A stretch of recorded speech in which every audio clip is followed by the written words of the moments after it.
Hello, I'm James Clark from King's College London, and in this short video I'm going to show you the steps required to undertake a two-way ANOVA analysis in GrphPad Prism. You would use a two-way ANOVA rather than a one-way ANOVA when you have one measurement variable and two nominal variables, and that each value of the nominal variable is found in combination with each value of the other nominal variable. An example of this is on the screen.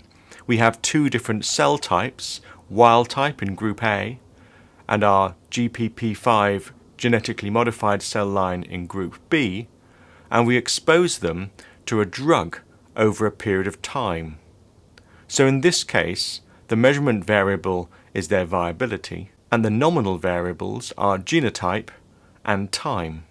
This tests three null hypotheses.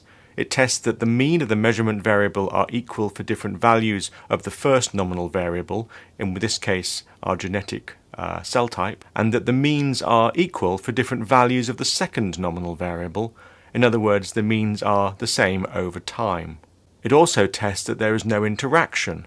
The effects of one nominal variable don't depend on the value of the other nominal variable. This is a very common test undertaken in research labs where you want to see the effect of a drug or a treatment over time or at different doses between two different cell lines or other biological entities. In order to carry out a two-way ANOVA in Prism, you need to make sure that your table is formatted as a group table. You can do this when you start a new file in Prism, but to show you the settings used in this file, we can click on the Table Format button. In this case, our table is grouped, and we have chosen to enter 5 replicate values in side-by-side subcolumns because we have carried out this experiment 5 times in 5 independent experiments, and therefore our n is 5. We can plot these graphs, in fact Prism plots them automatically for us in the Graphs tab of the navigation panel, and we can see here the graph are plotted here. Looking at the graph objectively, one might show that the genetically modified cell line has a bigger response at 1 and 2 hours compared to the wild type cells. Therefore we would test this using a two-way ANOVA. You can carry out a two-way ANOVA by 3 different means, either clicking on the Analyze button in the menu bar, choosing New Analysis from the Results panel of the navigation pane, or by choosing Insert New Analysis from the menu. In this case, we will click on Analyze on the menu bar. When you click on the Analyze button, the Analyze Data window appears on the screen. Since we have a grouped table, Prism automatically chooses the grouped analyses options. You can see them here. We have a choice between two-way and three-way ANOVA. We can either look at row means or do multiple t-tests. Since we want to undertake a two-way ANOVA, and that would be the suitable test for these data, we choose two-way ANOVA, and we choose our 2 data sets from the Analyze Which Datasets box on the right-hand side. If you had undertaken more experiments with more groups but do not wish to include them in your analyses, you can discount them here. We then press OK. We now have the parameters window. The parameters window is divided into 6 different tabs. The first 2 tabs are dedicated to the repeated measures design option. The study that we have carried out here is not a repeated measures. The cells used at baseline are different from the cells measured at 1 hour and the cells measured at 2 hours. But if this was a biological entity that could be measured over the 3 different time periods to give us our measurement variable, we could choose a repeated measures analysis, as long as our data are organized correctly. For instance, Y1 would need to include the information from only one n.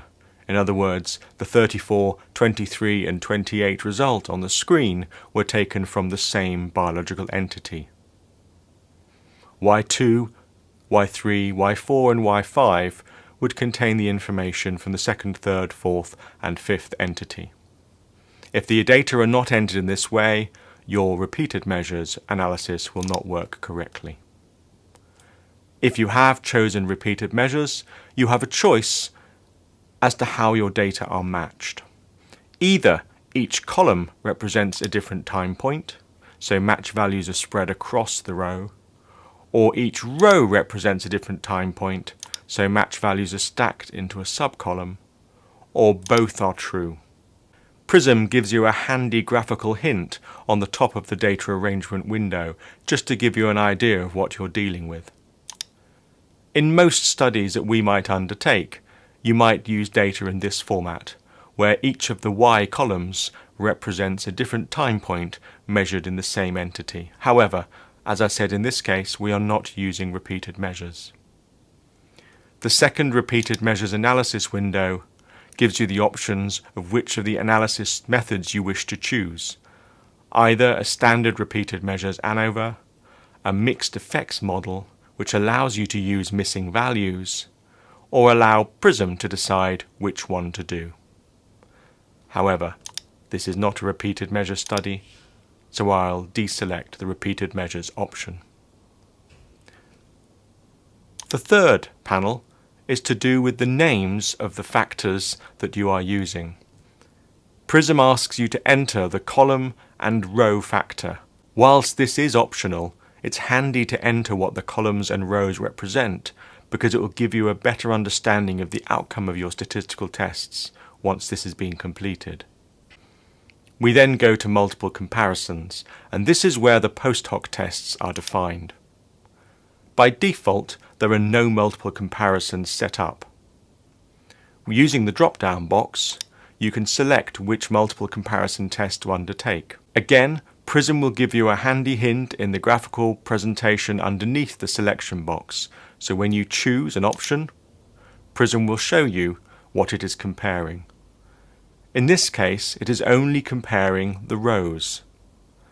Therefore, it does not take into account the different columns. In the second option, it takes into account each of the treatments and compares rows within each treatment. The third option compares individual rows with the individual columns. So for example, in this case, you'll be comparing the response at baseline between one cell line and the other, but you would not be comparing the results at baseline with the treated results with the second genotype. The fourth option, and most likely the most common option chosen, is the compare all cell means regardless of rows and columns. This is a complex multi-comparison ANOVA post hoc test, and it'll give you a p-value for the post hoc test carried out between every row and every column. Not all of these analyses might be suitable for your study design, but it is quite a good place to start. Once you've chosen your multiple comparisons, you must choose the post hoc test to be carried out. This is found in the Options pane. In the top of this window, you choose which multiple comparisons test to be carried out. Prism will recommend a test for you, in this case Tukey, but you also have the option between Bonferroni, Sidak, Holm-Sidak and Newman-Cools. Since Tukey are recommended here, I will click on Tukey. We also have options for multiple comparisons with false discovery rate, or not to correct for multiple comparisons. Below there are some other options which you may want to take some time to read through. One nice option is the production of some narrative results. We'll select that and we'll see the outcome shortly. Finally, you can choose whether you want to create some graphs showing your residuals. However, we are happy with the choices we have made, and we're going to click on the OK button. Straight away, the results of your two-way ANOVA will appear under the Results section of your navigation panel. At first, this results panel might look a little bit daunting. You have 3 tabs to choose from: the ANOVA results, the multiple comparison results, and since we selected narrative results, a narrative results window also appears. On the first page of ANOVA results, you will see the results of the two-way ordinary ANOVA. The alpha level is set to 0.05, giving us a 95% confidence. The source of variation is described as an interaction between time and genotype, or time or genotype dependent. In this case, you can see actually the p-value is very low, showing that there is certainly both a time and genotype variation.